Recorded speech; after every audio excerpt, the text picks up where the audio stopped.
Start your wellness journey at Whole Foods Market, where it's Jumpstart January through the 16th. Stock up on supplements with some of the year's biggest savings. Plus, save on air-chilled organic boneless skinless chicken breasts, organic Honeycrisp apples, organic large Hass avocados, and more. And since Whole Foods Market is the only certified organic national grocer, it's easy to make them your wellness destination. Jumpstart your January now at Whole Foods Market.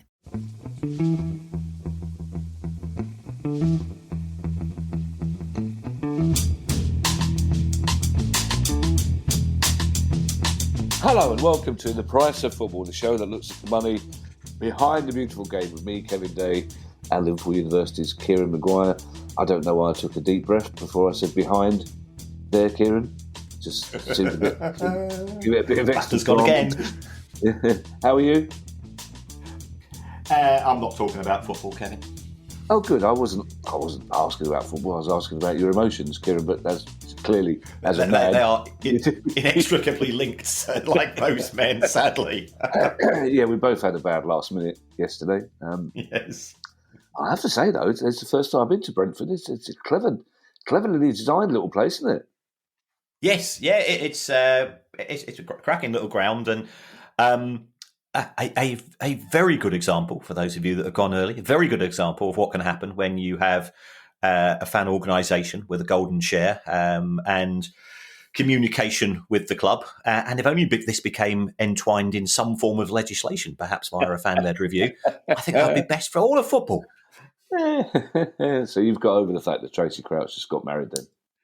I'm trying to come to terms with it. It's questions day, Kieran. We've got our first two questions. I really like because I hope they've got the same sort of hangover I've got at the moment. First question comes from Rick Lewis. And Rick says, I thought of this idea when I was drinking, so pardon me if it's daft. Could a super wealthy fan of a club pay off their debts with no ownership or strings attached just to reset their finances so the actual owners can be unconstrained by financial fair play and can pump money in?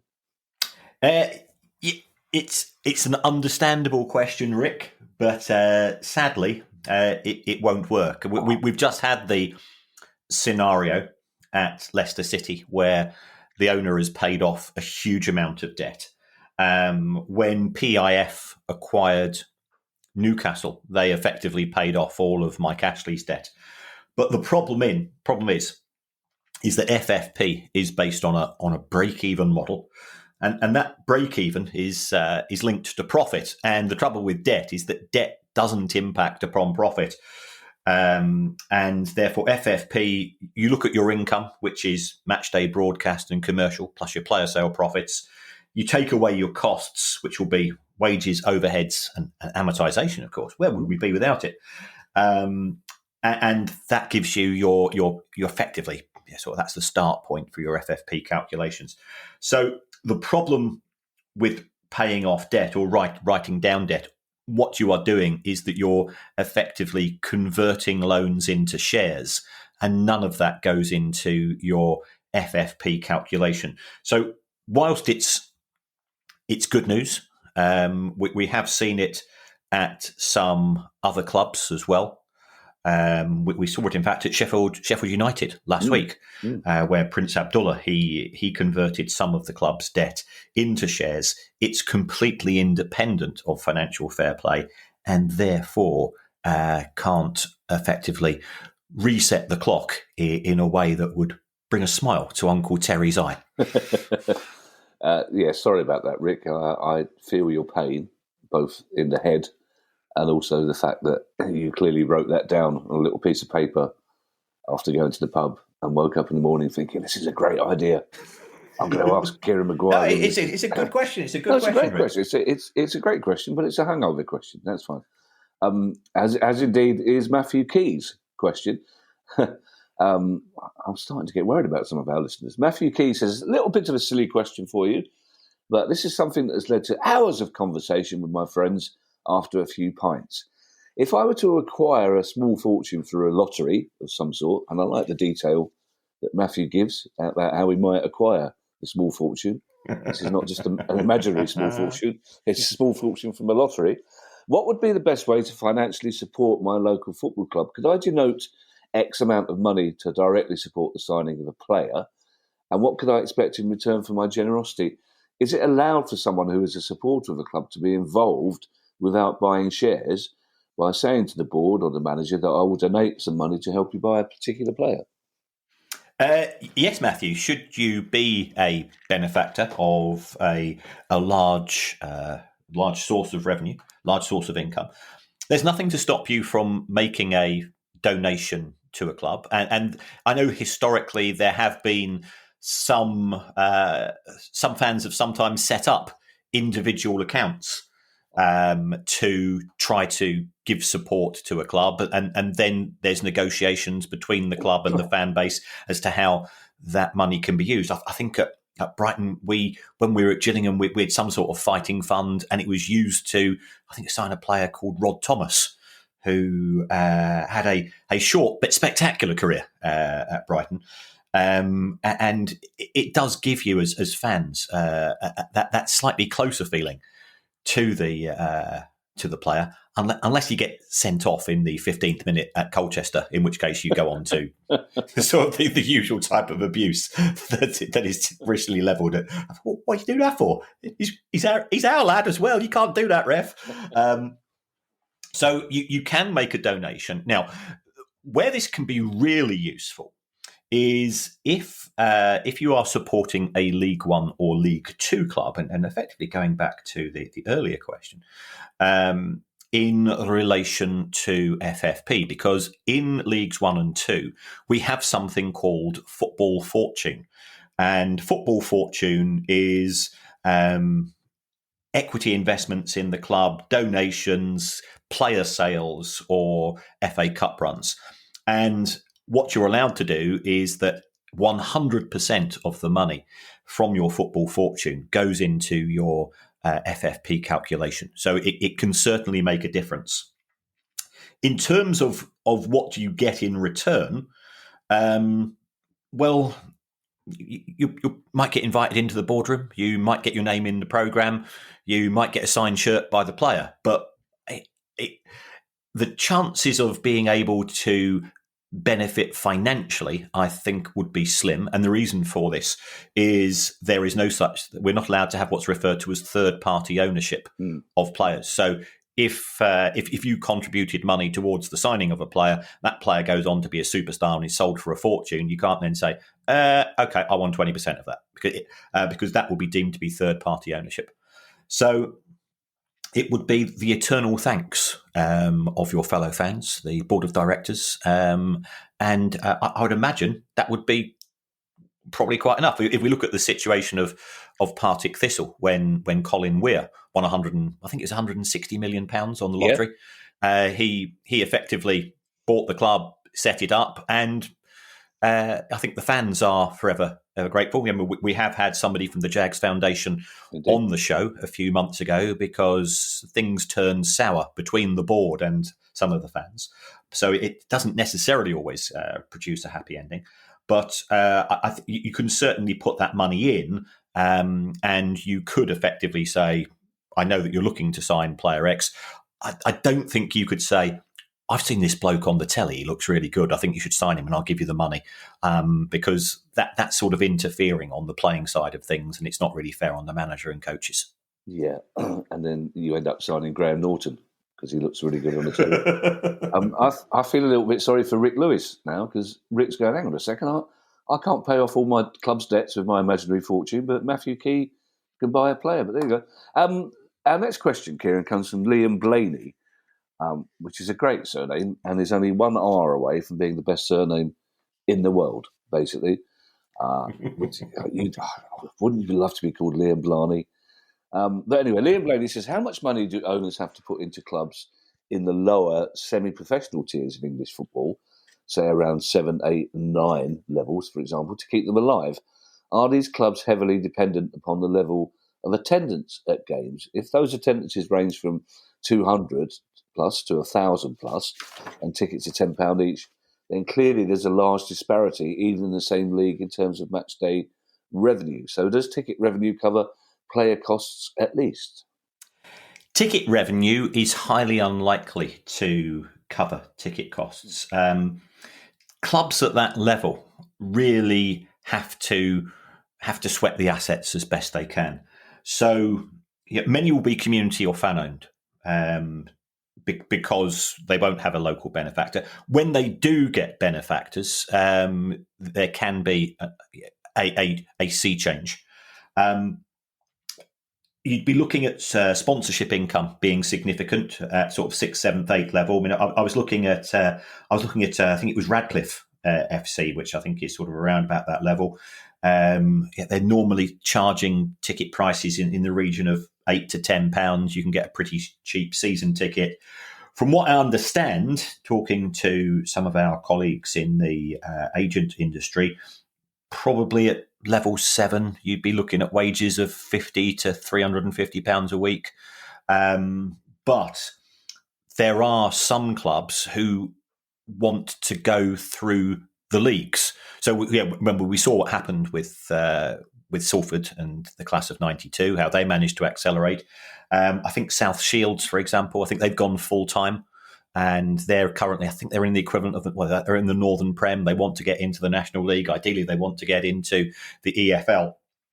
So if you go full time at that level, you'll be paying more than that level of wage. And you become reliant upon the owner. But most clubs at that level, it's a case of trying to break even. Bar takings are absolutely critical. I used to do the accounts for a club in Trafford, and bar takings, sort of events, room hire, that was the major source of income, because you're getting, if you get a couple of hundred people paying, kids will be there for £3 or £4. You've got the adults £8 to £10. And remember, it's only once a fortnight, so you're playing 20 home games. It doesn't add up to very much. Club lotteries are an absolute goldmine, because people don't mind sticking in a £5 a month, and you get friends and friends of friends and people and exiles. So it's that type of thing which tends to be the biggest driver of income. There's not that many clubs that have benefactors. It does tend to be sort of more community based, and therefore you are reliant on everybody to sort of chip in through a variety of means, and the dedicated committees and individuals that go with these clubs become legend in their own areas. Club lotteries are great, Kieran, until somebody accidentally wins them. Yes. It's not meant to happen. Did you pick Radcliffe FC totally at random? Not particularly. It's just because I know that Bury AFC play at Radcliffe. Oh, right, okay. It's just that my cousin is their goalkeeper.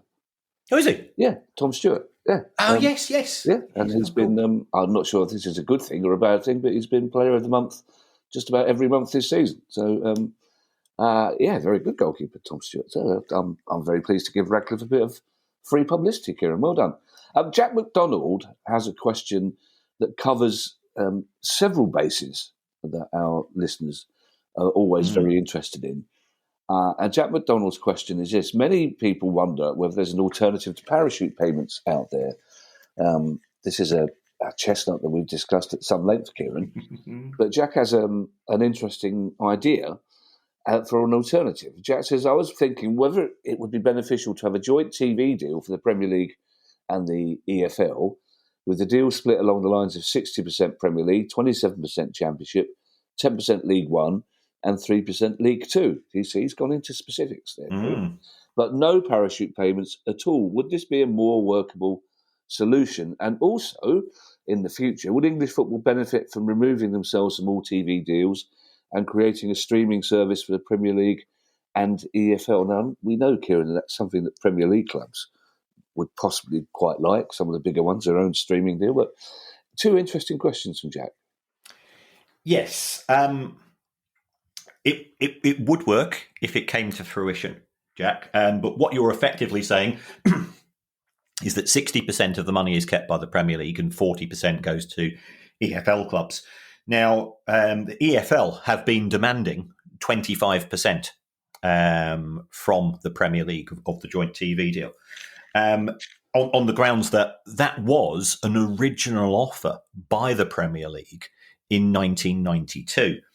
And since then, the income of the Premier League in terms of TV has multiplied by 55 times in 30 years. The Premier League's TV deal has been spectacular. That of the EFL has not been the case. So this was the offer that was on the table in 1992, which was rejected by the clubs in the EFL. And to sort of give sort of an analogy, it's the equivalent of being in a lottery syndicate saying, no, I'm going to leave the lottery syndicate because I want to buy my own lottery tickets because I want 100% of the money. And then a few years later, the lottery syndicate wins and you go, I left you 5 years ago. Can I retrospectively change my mind? And they'll tell you to go and bog off. So what we presently have, and we have an impasse between the Premier League and the EFL. The EFL are saying, actually, we want that original offer. We want 25%.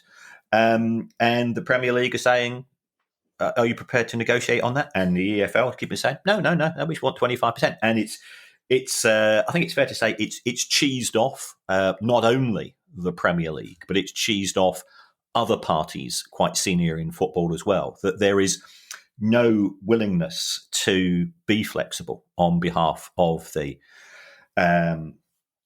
72. And I agree with Jack.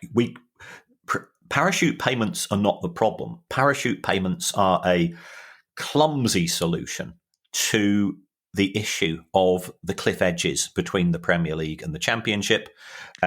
Championship and League One, there's parachute payments there, but the EFL tend to keep quiet about them.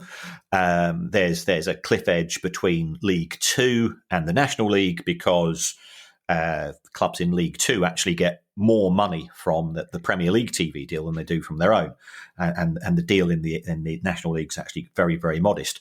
So there's parachute payments there. So they do exist. They are there for a purpose. They're there because of the cliff faces, the cliff edges between individual divisions. Reduce the cliff edge to a gentle slope, and the need for parachute payments disappears. But that's Finley in the background. What's upsetting this time? There's squirrels. cheeky bucket squirrels. We had a squirrel in our garden the other day. It was bench pressing half a coconut. Really? Yeah, I've never seen anything like it. And Smudge decided that discretion was the better part of valour. The squirrel was strong enough to lift up half a coconut. Yes. Are coconuts indigenous to Croydon? No, I believe this one had been dropped by an albatross. Right, okay. Yes, parachute payments. Parachute payments, yes. So Jack's model would address the issue of parachute payments, but and no disrespect to the sides I'm going to name, Manchester United versus Chelsea, Manchester City versus Arsenal will generate a global audience of tens, if not hundreds of millions. The Premier League is broadcast to 188 different countries around the world. Middlesbrough versus Cardiff on a Tuesday night. Yeah. Who's going to watch it? And Middlesbrough fans and Cardiff fans, absolutely. It's their local team. It's the thing which makes their heart beat. I absolutely get that. But are people going to get up at 5 a.m. in the morning in Asia to go and watch it? The chances are no. So therefore, the value of those individual rights is more of a challenge. So I agree in principle, Jack, that your model would work in terms of achieving its objective of reducing the need for parachute payments, but it ain't going to happen. I think the Premier League are willing to increase what they presently have on the table, which I think presently I think Premier League clubs give around about 16% to EFL clubs, but that includes parachute payments. I think that might go up to around about 19%. With reduced parachute payments, not eliminate them altogether. And from what I hear, the EFL just says, no, we're 25% or nothing. And the trouble is, they're not in a strong negotiating position to say that. So it's going to rattle on. and the independent regulator, and I'm hoping to hear news about it this week. It was supposed to, the regulator was supposed to be announced, I think, a couple of weeks ago, but Rishi Sunak decided to have a reshuffle, and we've now got new people in charge in various departments. So I think this week could be the week in which it happens. Yeah, apologies to people who may have heard another sound effect shortly before Finley started barking. That's because I managed to poke myself in the eye with a teaspoon, which is my fault for keeping the teaspoon in the mug. But my dad used to do it, so I did it. And I once asked him why he used to do it, and he said because his dad used to do it. So that's probably why the Days are not the brightest people in the world. Also, Kieran, I think I'm not going to listen to every episode to check, but I think that's the first time in this pod that we've had the word impasse used in the same sentence as cheesed off, which is, I was going to say the English language is a beautiful thing, but clearly impasse is not from the English language. But cheesed off is a fantastic word and sounds like a euphemism for something else, and it's not. Our next question comes from Jeremy Bamford. And again, Kieran, this is amazing. You've mentioned Croydon already. Jeremy Bamford said, my folks are from Croydon and moved to Canada in 1967. Although why anybody would leave Croydon in 1967, Kieran, is beyond me. Well, let's be fair, I've been to Canada and some parts of it are similar to Croydon in 1967. Jeremy says, as Mark Lamar used to say, if you ever want to see what the world was like in 1920, go to Swindon, which he was from. So Jeremy says, this makes me a Canadian Crystal Palace fan. Well, Jeremy, fantastic. Canadian and a Crystal Palace fan. We played very well yesterday, on Saturday, Jeremy, we're pleased to know, right up until the last kick of the inexplicable 28 minutes extra time the referee added on, thinking he was in Qatar for the World Cup, I imagine. As we know, says Jeremy, the Canadian men's and women's squads have both been in dispute with the Canadian FA around pay, and I was wondering if you could shed some light on what federations generally do with qualification money and whether pay disputes are more common than we hear about. And this was a fairly amazing story from last summer, Kieran, where the Canadian men's team threatened to go on strike to get equal pay with the Canadian women's team. Yes, This is a dispute between Canada Soccer and the women's team. I've managed to get hold of Canada Soccer's most recent accounts, and I'm thinking, my Sunday mornings must make people so envious, I'm sure. And on 33 million Canadian dollars worth of income, Canada Soccer made a $5 million profit. So why they felt the need to introduce budget cuts does seem a little bit perplexing.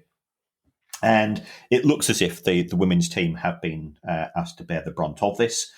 They are unhappy. They were threatening to pull out of the She Believes Cup. The Canadian Football Authorities, I should call it, isn't it? It is football after all. They then threatened to sue their own players, and it all got very, very tetchy because, sort of linked to Jeremy's question, the women's team and the men's team, who have sort of acting together, said, in terms of these budget cuts, could you actually tell us what you do with all of the money? And anybody that's familiar with Roy Keane and the Irish FA, one of his big bones of contention was that the suits used to travel business class and the players were expected to travel economy. Yeah. And we're going, hold on, these are elite athletes. And folding somebody like Jack Charlton into an economy seat, not, or even Mick McCarthy, not an easy task. They're big lads. So sometimes they are run as individual fiefdoms, and if anybody that's followed the activities of the Irish FA and the way that has been run as a glorified executive toy by people who shall remain nameless, it is a cause of scandal, and it's not just isolated incidents. So that there have been quite a few set of circumstances where individual football associations, especially when they get to the World Cup, The executives book themselves into 5-star hotels. They get the best seats on the aircraft for themselves and their wives and their girlfriends and so on, and their partners and whoever it may be. And the players going, well, there's all this money. Yeah, and players, look, the players want to play football and the players want to represent their country. But the world of FIFA, and I'm not blaming FIFA for this, the world for FIFA, it is a generous distributor of money. And probably on Thursday's show, one of the things we're going to do, FIFA have just published their accounts, and there's a few eye-raising numbers in them. So we'll probably have a look at those on the Thursday show. So there have been quite a few disputes between individual groups of players and the people in charge. And I must confess, my sympathies in the main have always been on the side of the players. Quite right. Nathan Stansfield says that he has a question on player contract add-ons. It seems to have become more common, he says, to report the fee for a player as the upfront fee plus add-ons. For example, Man United's proposed purchase of Frankie de Jong last summer was reported at €65 million with €20 million add-ons. What is a typical makeup of these add-ons and how are they valued? So we're talking about trophy wins, league position, international caps, Player of the Year, Player of the Month awards, valued over the life of the contracts. And are there any good examples of what these typically entail, or is it simply down to individual contract negotiations? Well, it is very variable. If we take a look at the most recent accounts of Manchester City, they potentially will have to pay out a further £197 million in add-ons. Wow. These are partly in respect of transfer fees when players have played a certain number of games, partly linked to signing on fees at future dates, should the player still be at the club, and loyalty bonuses. When we take a look at Manchester United have actually broken down the figures.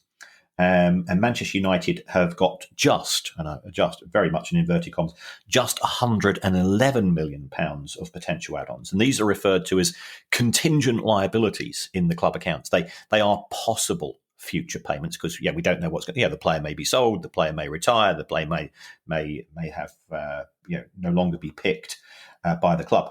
For Manchester United, it's £69 million, which is linked to team success or the player being offered a new contract.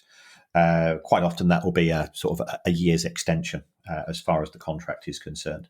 And there is a huge logic in having these bonuses when it comes to amounts paid to players being linked to team success.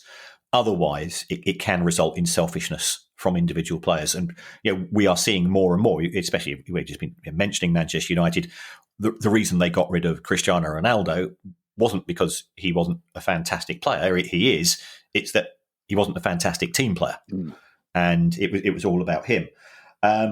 So Manchester United will have to pay £11 million if players achieve certain international caps targets, and £31 million in respect of potential awards. And those awards tend to be Golden Boot, Player of the Season for voted by the PFA, or FIFA, FIFA Player of the Year, and so on. So the sums are very substantial. In terms of the biggest potential payouts that we've seen, I think we've probably just had one a few weeks ago when Chelsea signed Enzo Fernandez, because 18 months ago he was still playing for River Plate. And when they sold him to Benfica, they very cleverly said, should he be sold, we want 25%. So they've ended up with somewhere in the region of, I think it's 25% of the profit rather than the fee, but he was sold for, I think it's only sold for about 8 or 9 million. So they will end up with somewhere in the region of 25 to 26 million pounds from Fernandez being sold to Chelsea by Benfica to join the it is what it is comments from Chelsea fans. Are clubs obliged to show these potential add-ons in their accounts, Kieran? Yes, they are. Under the accounting rules, a contingent liability must be, the word is disclosed. Right. So it must be hidden away in the footnotes if it is a possible payment. So clubs really should do it. The level of adherence to these rules is, in my view, spotty. I do find it frustrating. Manchester United are excellent, by the way, in terms of their level of disclosure. Manchester City are very good as well. Some other clubs, they go down the route of vagueness. They say, yes, there could be future payments, but we can't really work out what they might be. Right. And I'm going, well, then you're not really doing your job. Because it's all there in the contract. So it is something which bugs me a bit.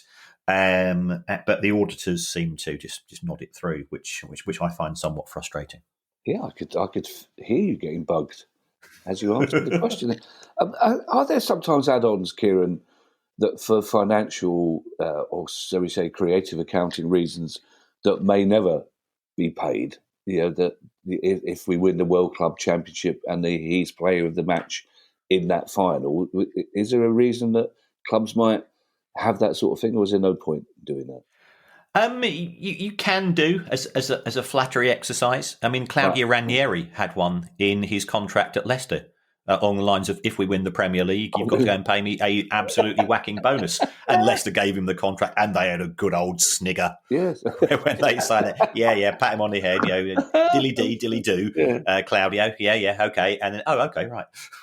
Okay. And I'm sure it was when the finance director signed that off, signed that particular check to Claudio Ranieri, I suspect they did it with the biggest of smiles on their face, because I still think it's the greatest achievement in the Premier League history. I agree with you. It'd be fantastic. The finance director would have been in the pub that night talking to his or her friends, going, "You'll never guess what we put in his contract."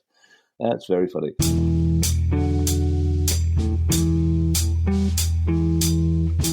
Start your wellness journey at Whole Foods Market, where it's Jumpstart January through the 16th.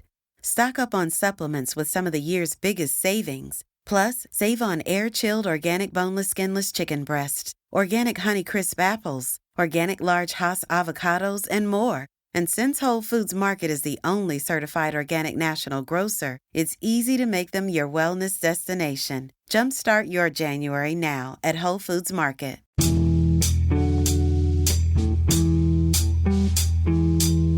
It's a relatively short pod today, Kieran, and we're on our penultimate question already. And I have to apologise to the person who asked it, because I don't know whether this first name is initials or a first name I can't pronounce. It's AJR Angove, and my apologies to AJR. If it is your name, please let me know how to pronounce it, as I'd be really interested, and I like to do these things properly. But the question is, on a similar note, when a team buys a player, how much of the fee is paid immediately? And I'm not talking about the add-ons or the potential increases, the actual fees. So do teams pay in monthly instalments? Is it all paid up front? I understand this will vary. And of course, I'm adding this here, and our old friend amortization will be involved. And what are the different methods that teams will use or accept for payment? Well, it does very much vary from club to club. There are some clubs who would say, we want to sign such and such a player for 30 million, and we'll give you two choices. We'll either give you 10 million now, 10 million a year, and 10 million in 2 years, or we'll give you 27 million now, take it or leave it. And it depends how desperate the selling club is for the cash. So it does very much vary. If we take a look at the case of that, because some have effectively got into the public domain where the selling club has sold the instalments to a bank, and therefore when it comes to selling anything to a bank, we have to look at our very good friends at Watford, because they really are the kings of this. So when they sold Richarlison, I think they received £15 million immediately from Everton. there was 15 million due in a year, and there was 10 million due in 2 years. So the overall fee was 40 million, and they sold the two instalments that were due. I know when Liverpool sold Philippe Coutinho to Barcelona for an amazing sum of money, I think that was probably spread over around about 4 years. So it does very much vary. In terms of when the payments are made, they are either made on an annual basis, the anniversary of the player being sold, or some are on a 6 monthly basis. Right. So it could be if you sell the player on the 1st of August, then you got your next instalment will be on the 1st of February, and then on the 1st of August. So it does vary from contract to contract. It's between the two parties. Some clubs deliberately use the club credit card because they want to. I think I see the word increasingly used. They want to splurge in terms of player purchases. So Manchester United, I think they're up to £306 million in terms of their instalments. Spurs have just gone through the roof. Spurs are well over 200 million, and it is in total £1.6 billion that Premier League clubs alone owe in respect of these instalments. And my fear, for anybody that ever used to go and watch what happened in 2007, 2008, when we had the great economic crash, it was effectively people selling things on instalments and selling debt on instalments to other parties.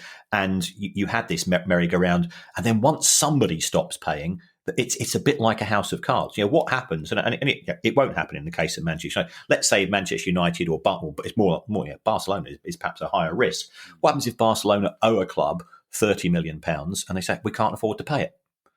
And then the club to whom they owe money, we owe somebody else £20 million, and we're relying on the money from Barcelona to pay. And can you see it can become quite precarious? And I know that, to be fair to UEFA, this is one thing which they are very concerned about.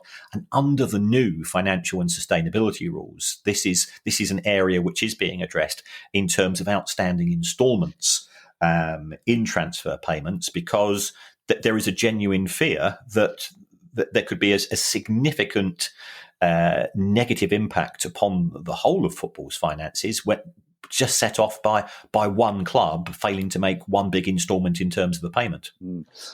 I've just written down the words "to be fair to UEFA" and added 2 exclamation marks.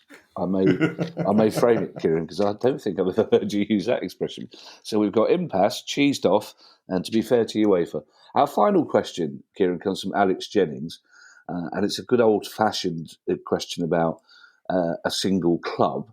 And it is a club, Kieran, that we have spoken about at some length, but I think it's worth asking this question just for an update, basically. I don't know when Alex submitted the question, but it's still a valid one. And Alex says, I was looking for some clarity regarding the most recent account submitted by my club, West Bromwich Albion. The so-called billionaire Gauchon Lai has taken out a £5 million loan from the club and loaned it again to Wisdom Smart Corporation, a related party to him. The club are owed money from a similar loan to buy the club in 2016, which is still unpaid. Is this allowed if one loan hasn't been paid? And can the owner take another one out of the club? And it's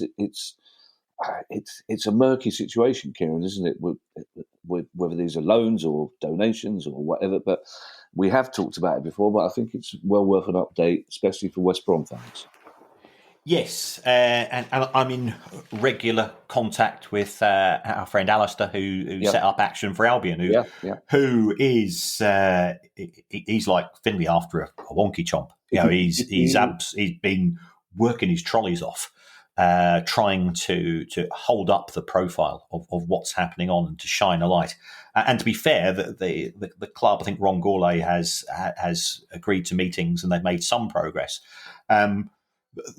In terms of these particular loans, it is within the legal framework. What happened with regards to the loans in 2016, the former owner of the club, Jeremy Peace, he effectively borrowed money from the football club, used that money to buy shares in West Bromwich Albion from individual shareholders, and then sold the whole package to Gouch and Lie at what is estimated to be a substantial profit. I think he's now living in the Channel Islands, is Jeremy, and doesn't seem too keen to repay the money to the football club, which as you can imagine, grinds the gears of baggies.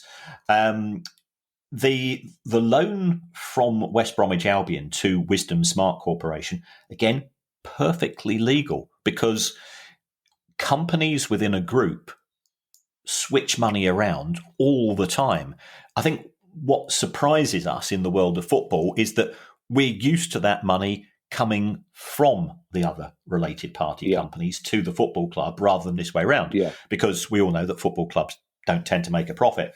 So as far as Gouch and Lie is concerned, and as far as the frustration for fans are concerned, you can see that, especially given that there have been, I think, 2 deadlines which have come and gone and have been cheerfully sailed by Gouch and Lie, and we're presently operating on the money will be repaid in early 2023. So today is the 19th of February. I think that is quite early in 2023. So it does make you feel uncomfortable. I do have a degree of sympathy for people at the club, because they are independent of the owner and they're trying to do a professional job. And West Brom on the pitch have been on fire as well, which makes things even more frustrating, because they've got a chance of returning to the Premier League, which I suspect is what the owner is hoping for. And then we will see what happens, because there was talk at one stage of Gouch and Lie paying a dividend to shareholders, who would of course be Gouch and Lie, and then that dividend would be used to repay the loan. So it was a classic case of paying from one hand to the other, and it does make you feel very, very uneasy. And that process again, Kieran, that dividend repay loan process again, completely legal. Absolutely, absolutely. And the thing is, if they do get promoted to the Premier League, it will be despite him rather than because of him. Because I believe one of the deadlines was the 1st of January this year, and the money that he was to repay was going to be used for the transfer window, and that didn't happen, did it?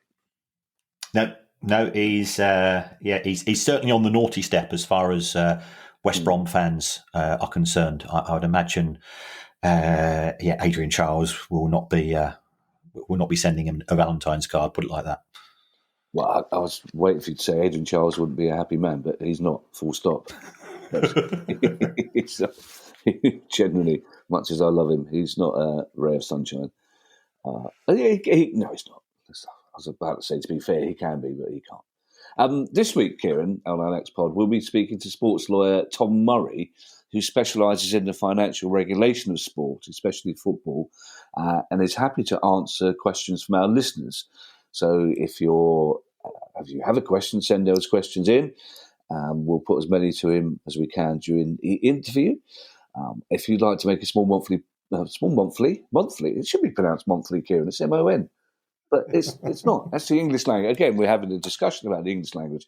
If you'd like to make a small monthly contribution to the pod, go to patreon.com/priceoffootball. Ali told me off the other day for splitting an infinitive. It's like, what is it? Star Trek here? I don't know. If you have a question, I failed my English O level, so I don't even know what an infinitive is, let alone a split infinitive. I'm absolutely rubbish at English. Well, it's the only one I know is to boldly go. Star Trek. Apparently, they've been splitting an infinitive, but if you can travel to space, you can split an infinitive, I reckon. If Einstein wanted to split an infinitive, he could split as many as he wanted. If you have a question you'd like answered on the show, email us at questions@priceoffootball.com. And again, if you have a question for Tom Murray, our sports lawyer, he used that address, questions@priceoffootball.com. And please put Tom Murray in the subject bar. Otherwise, producer guy will get more confused than he normally is. And in the meantime, I shall hand you over to Mr. Kieran Maguire for his customary farewell. Well, thank you to everybody for supporting the show. I think most of you have now received the Price of Football shirts and lots of photographs of happy smiling faces on social media. I hope you enjoy the shirts as much as we do. We're looking forward to. our listeners. Sorry? What a handsome lot our listeners are. They are, aren't they? Yeah. Yeah. Yeah, I think we could have our very own Love Island of price of football shirts wearers. I think. Yeah. I'll pitch that to ITV2. Absolutely. Oh, hang on. There you go. I've got a new laptop. I don't know how to turn that off. Right. Another way of supporting the show is by all accounts, giving the show a review on the podcast provider, on the app that you use. And that helps us in the charts, helps us with algorithms. People read the reviews, people look at the number of stars, and we do okay for ourselves for a fairly niche show. By all accounts, it doesn't matter what you say in the narrative of the report. So I do enjoy reading them. You could even say you would rather have the show presented by Perry Mason and Lee Mason. And I think I could go the full partridge in pitching that one to some TV executives. You could have Perry Mason solving crimes and then Lee Mason on VAR sort of doing some sort of review of them. I think it'd make an amazing television program. So it doesn't matter what you write, just chip in and we'll happily take it on. So you'd have Perry Mason solving them and then Lee Mason unsolving them. Yes. By putting a mistaken line. I feel sorry for Lee Mason, I have to say. Perry Mason, less so, because he didn't actually exist. Bye, everybody. Bye. The price of football.